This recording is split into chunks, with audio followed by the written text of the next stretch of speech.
Hello and welcome to another video of Coop Game City Builder, which is part of the course CS 224 offered at Habib University in spring 2020.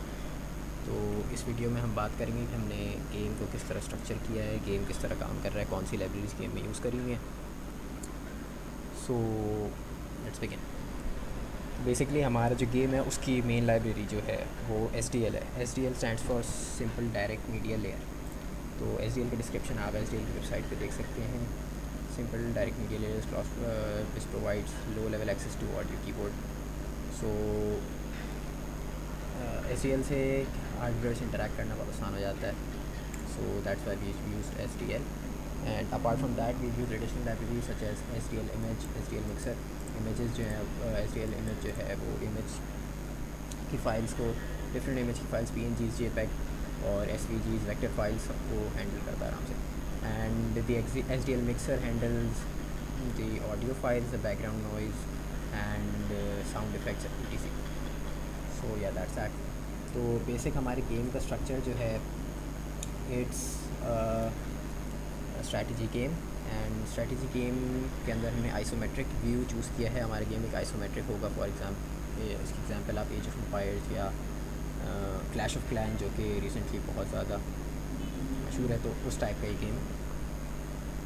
तो let us have a look at the GUI the game. मैंने एक previous video में वैसे GUI दिखा दिया, लेकिन for the sake of this video I will show you the GUI and then will go on with the code. So this is the GUI, and let me scroll down to the map. This is our map, which can be controlled using the arrow keys, and these are the objects which can be placed onto the map, and these are the parameters on which the game depends and the game progresses. So ये GUI है. So coming back to the code, हमारे पास different classes हैं. जो सबसे main class है वो जैसा कि किसी भी स्ट्रक्चर के अंदर होता है उसका नाम होता है game.cpp. इसके अंदर मेन सारे ऑब्जेक्ट्स बने होते हैं और वो कॉल हो रहे होते हैं. गेम बेसिकली game.cpp में ही चल रहा होता है. तो इसकी HTTP फाइल हम देख लेते हैं. इसके अंदर हमने सारी हमारी जो डिफरेंट ऑब्जेक्ट्स हैं उनकी क्लासेस को इंपोर्ट कराया हुआ है. पहले उनकी डिटेल में हम जाएंगे. So apart from that we have screen width, screen height के parameters. We have the option bar जो हमारा ड्रॉ हो रहा है स्क्रीन पर, उसके parameters. We have SDL window pointers and different textures which will draw on the screen, उसके pointers. सही है. उसके बाद we have some member functions such as update parameters which update all the parameters such as the XP level and the money and different parameters जो game में use हो रहे हैं उसको अपडेट करने के लिए ये फंक्शन यूज़ हो रहा है.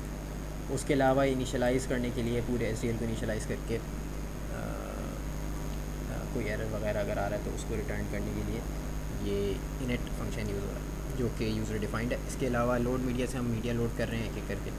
रन जो है ये बेसिकली ये मेन गेम है जिसके अंदर गेम का लूप है और गेम जो पूरा चलेगा वो इस फंक्शन के अंदर चल रहा है. वॉइड डॉट क्लोज एक सॉर्ट ऑफ अ डिस्ट्रक्टर है जिससे गेम के जितने पैरामीटर्स हैं उनको ख़त्म करके गेम को जब क्लोज़ करते हैं तो ये फंक्शन कॉल है. ओके, तो let's begin with the CPP file. हम शुरू करते हैं अपने मेन फंक्शन से जो गेम डॉट रन है.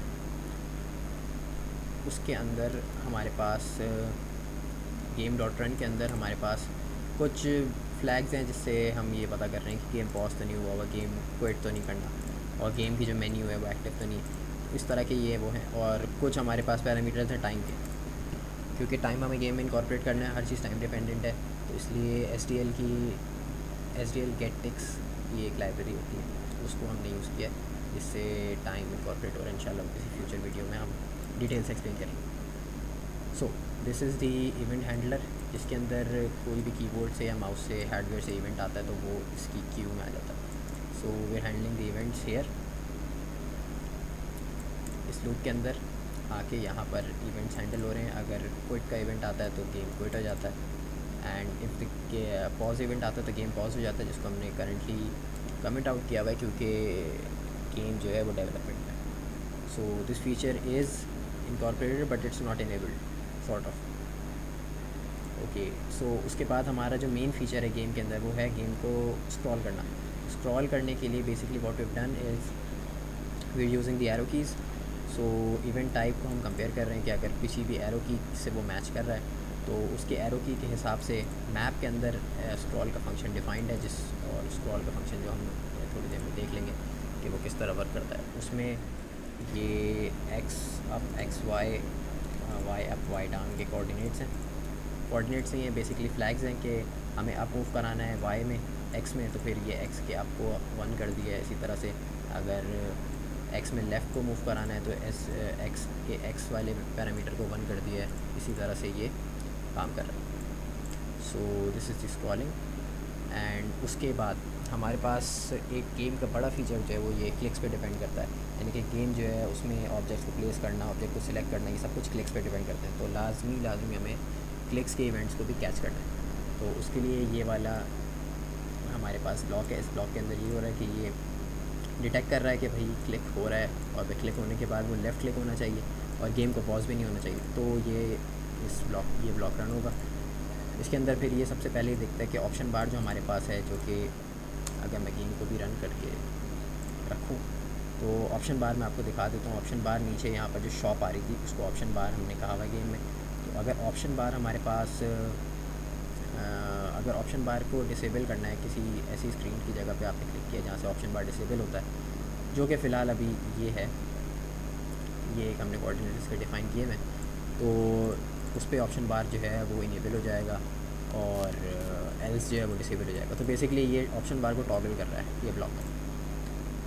उसके बाद हमारे पास क्या है, हमारे पास जो है अब फॉर एग्ज़ाम्पल ऑप्शन बार अगर इनेबल्ड था एंड कुछ ऑब्जेक्ट भी सिलेक्ट हुआ था, तो अब हम उस ऑब्जेक्ट को चेक कर रहे हैं कि वो ऑब्जेक्ट जो है वो ऑब्जेक्ट कौन सा था. क्योंकि जब आपने ऑब्जेक्ट सिलेक्ट किया तो वो कोई भी ऑब्जेक्ट हो सकता है. तो जब ऑब्जेक्ट को हम सिलेक्ट कर रहे थे तो उस वक्त हमने उसको एक ऐसी मेमोरी में स्टोर कराया था जो कि पॉलीमॉर्फिक थी. यानी कि हमने उसको एक पेरेंट क्लास का वेरिएबल बना के स्टोर करा लिया था क्योंकि हमें पता नहीं था कि उसकी स्पेसिफिक टाइप क्या होगी. लेकिन जब हम उसको ड्रॉ करने जा रहे हैं तो हम उसको वापस अप कास्ट डाउन कास्ट करके उसके रिस्पेक्टिव वेरिएबल के अंदर ही स्टोर कराएंगे. तो उसके लिए हमने हर क्लास के अंदर उस क्लास के अंदर एक स्ट्रिंग डिफ़ाइन किया हुआ है जो कि उसका नाम है. So basically what we are doing is that we are comparing the currently selected object on the screen which is like this. कि अगर मैंने फॉर एग्जांपल ये ऑब्जेक्ट सिलेक्ट कर लिया और अब मुझे इसको स्क्रीन पे ड्रॉ करना है तो what I have to do is कि जब मैं इसको यहाँ पे क्लिक करूँगा तो ये ड्रॉ हो रहा है. तो जब मैंने इसको क्लिक किया तो ये इस जगह आएगा और देखिएगा कि ये टेम्प्रेरी ऑब्जेक्ट जो है जो कि मैंने सिलेक्ट किया हुआ था अपने माउस से, ये ऑब्जेक्ट नल नहीं है. इसका मतलब है कि कोई ऑब्जेक्ट सिलेक्ट हुआ हुआ है. अब उसको ये पता करना है कि ये कौन सा ऑब्जेक्ट सिलेक्ट हुआ हुआ है. So we are checking for that. और इसमें ये सारी कंडीशन हैं कि जो है अगर कोलिजन ना हो रहा हो, कोलिजन नहीं होना चाहिए, एंड उसके हिसाब से फिर ये उसका रिस्पेक्टिव ऑब्जेक्ट बना के उसको उसकी एरे के अंदर प्लेस कर देता है ताकि उस पर फ्यूचर में जो भी आपको ऑपरेशन परफॉर्म करने वो आसानी से करें.